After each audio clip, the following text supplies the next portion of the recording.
Perkenalkan kami mahasiswa dari Universitas Jenderal Sudirman, Fakultas Ilmu-Ilmu Kesehatan, jurusan Kesehatan Masyarakat semester 1. Dalam video ini kita akan membahas bagaimana sistem saraf manusia mengatur dan mengordinasikan kerja saraf kita agar gerakan yang dilakukan berjalan mulus. Juga kita akan membahas tentang fungsi sistem saraf dalam kehidupan sehari-hari. Jadi, pastikan kalian menontonnya hingga selesai untuk memahami bagaimana tubuh kita bekerja ya. Tahukah kamu bahwa setiap hal yang kita lakukan seperti bergerak, merasakan, atau berpikir dikendalikan oleh sistem saraf? Sistem saraf ini adalah jaringan yang menghubungkan seluruh bagian tubuh dengan otak yang memungkinkan kita untuk merespon lingkungan sekitar. Semua gerakan, perasaan, dan respon terjadi karena adanya komunikasi yang sangat cepat antara otak dan tubuh. Dengan cara ini, sistem saraf membantu tubuh kita bekerja secara terkoordinasi dan mengatur berbagai fungsi tanpa kita sadari. Sistem saraf memiliki jaringan yang menghubungkan seluruh bagian tubuh dengan otak. Kemudian, otak mengirimkan sinyal melalui saraf ke bagian tubuh yang diperlukan dan tubuh kita bertindak sesuai perintah tersebut. Nah, apakah kalian tahu bagaimana sih otak kita bekerja? Jadi, otak itu terhubung ke sumsum tulang belakang bersama-sama keduanya membentuk sistem saraf pusat. Nah, sistem saraf pusat ini mengandung jutaan neuron yang bercabang ke setiap organ dan bagian tubuh. Untuk neuron itu terhubung dan berkomunikasi satu sama lain di persimpangan yang disebut sinapsis. Melalui sistem saraf pusat, otak mengirimkan dan menerima sinyal ke seluruh tubuh. Sinyal-sinyal ini dapat berupa sinyal kimia atau listrik, dan sinyal yang berbeda pun mengendalikan proses yang berbeda loh. Nah, di otak ini ada banyak area khusus yang bekerja sama untuk menafsirkan sinyal-sinyal. Sinyal bergerak melalui neuron-neuron individual sebagai muatan listrik kecil. Saat muatan mencapai sinaps, muatan tersebut dapat memicu pelepasan zat kimia yang disebut neurotransmitter. Neurotransmitter bertindak sebagai pembawa pesan kimiawi yang membawa pesan dari satu neuron ke sel target berikutnya. Saat mempelajari sesuatu yang baru, pesan berulang kali berpindah dari satu neuron ke neuron lainnya. Akhirnya, otak kita memulai membuat koneksi atau jalur antara neuron yang membuat aktivitas baru menjadi lebih mudah. Seiring berjalannya waktu, pola terbentuk dalam jenis dan kekuatan sinyal. Jadi begitulah keajaiban bagaimana otak kita belajar dan beradaptasi di tubuh kita. Setelah membahas otak, lalu bagaimana sih cara kerja sistem saraf itu? Yuk, untuk tetap lanjut mengikuti kita untuk memulai petualangan belajar tentang bagaimana sistem saraf mengatur segala aktivitas tubuh kita. Hal yang dipelajari ada 4 nih. Yang pertama, pengertian sistem saraf. Kedua, bagian-bagian sistem saraf. Ketiga, sistem saraf pusat. Dan terakhir, ada sistem saraf tepi. Sistem persarafan adalah jaringan yang mengordinasikan aktivitas tubuh seperti berjalan, berbicara, menelan, berpikir, dan lain sebagainya. Berfungsi untuk menyelenggarakan kerjasama yang rapi dalam organisasi dan koordinasi kegiatan tubuh. Jaringan saraf yang bekerja sama untuk mengatur fungsi tubuh yang kerja sistem sarafnya memuat antara lain sebagai yang pertama, penerima informasi, di mana mata, telinga, hidung, lidah, dan saraf di seluruh tubuh menerima informasi dari lingkungan sekitar. 2. Mengirimkan sinyal.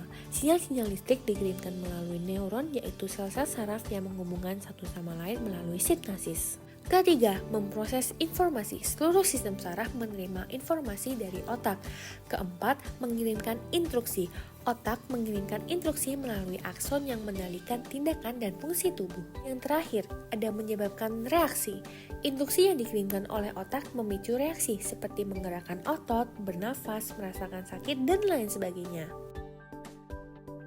Di dalam tubuh kita terdapat neuron yang merupakan sel saraf yang membentuk sistem saraf kita. Setiap neuron terdiri dari 3 bagian utama, yaitu dendrit, badan sel, dan akson. Sinyal saraf bergerak melalui neuron dalam bentuk impuls listrik, dimulai dari dendrit menuju badan sel dan akhirnya ke akson. Ketika impuls listrik mencapai ujung akson, sinyal diteruskan ke neuron berikutnya melalui sinapsis, yaitu area di mana 2 neuron saling berhubungan. Proses ini terjadi dengan bantuan zat kimia bernama neurotransmitter. Sistem saraf terbagi menjadi 2 bagian utama, yaitu sistem saraf pusat SSP dan sistem saraf tepi SSP. SSP terdiri dari otak dan sumsum tulang belakang. Sementara sumsum tulang belakang menghubungkan otak dengan tubuh. SST, sistem saraf tepi, terdiri dari saraf-saraf yang keluar dari otak dan susum tulang belakang, termasuk saraf kranial dan saraf spinal yang menghubungkan tubuh dengan otak. SSP terdiri atas otak dan susum tulang belakang bagian berwarna kuning. Otak juga menyediakan daya integratif yang mendasari perilaku kompleks vertebrata. Sumsum tulang belakang mengantarkan informasi SSP ke STT dari otak serta membangkitkan pola-pola lokomosi dasar dan bekerja mandiri dalam menghasilkan refleks. STT mengantarkan informasi ke SPP dan dari SPP ke STT. T terdiri atas pasangan kanan-kiri saraf kranial dan spinal serta ganglia yang terkait bagian berwarna merah muda. Lalu, saraf kranial menghubungkan otak-otak dengan organ di kepala dan tubuh bagian atas, sedangkan saraf spinal menghubungkan otak dengan bagian tubuh di bawah kepala. Oh iya, SSC terbagi menjadi dua bagian lagi loh. Yang pertama ada sistem saraf somatik, terdiri dari bagian aferen yaitu sensorik dan eferen motorik. Yang kedua ada sistem saraf otonom yang terdiri dari simpatis dan parasimpatis. Sistem saraf somatik, sistem saraf yang bertugas mengirimkan informasi dari saraf motorik dan sensorik mata, telinga, kulit, dan otot ke sistem saraf pusat dan menyampaikan perintah dari otak untuk menghasilkan respon. Sistem saraf ini mengontrol semua gerakan sadar. Motorik, sel saraf yang berperan dalam mengirimkan sinyal dari otak atau sumsum tulang belakang menuju efektor, otot, dan kelenjar di seluruh tubuh. Sel saraf ini juga berperan untuk mengkoordinasikan gerakan serta respon motorik tubuh. Sensorik, biasa dikenal sebagai sel saraf aferen, berfungsi untuk menerima rangsangan sensorik dari lingkungan eksternal atau organ-organ tubuh. Sistem saraf otonom, sistem saraf yang berfungsi untuk mengatur fungsi organ yang tidak disengaja seperti curahan jantung, aliran darah ke berbagai organ, sekresi, dan mobilitas saluran cerna, kelenjar keringat, dan suhu tubuh. Simpatis bertanggung jawab untuk mengendalikan respon tubuh dan pertahanan diri terhadap situasi atau sesuatu yang dianggap mengancam atau membuat stres, biasa disebut fight or flight. Parasimpatis berperan untuk mengatur organ dalam tubuh agar dapat bekerja secara optimal dan rileks, biasa disebut dengan rest and digest. Dengan mengontrol aktivitas tubuh ketika sedang beristirahat seperti fungsi pencernaan dan metabolisme serta membuat tubuh menjadi tenang.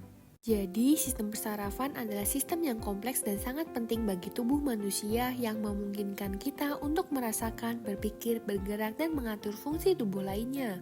Otak dan susum tulang belakang sebagai bagian dari sistem saraf pusat berperan besar dalam mengatur dan memproses informasi, sedangkan sistem saraf tepi menghubungkan tubuh dengan otak. Sistem saraf somatik mengatur gerakan sadar, sementara sistem saraf otonom mengatur fungsi organ tubuh secara otomatis, menjaga keseimbangan dan kelangsungan hidup tubuh.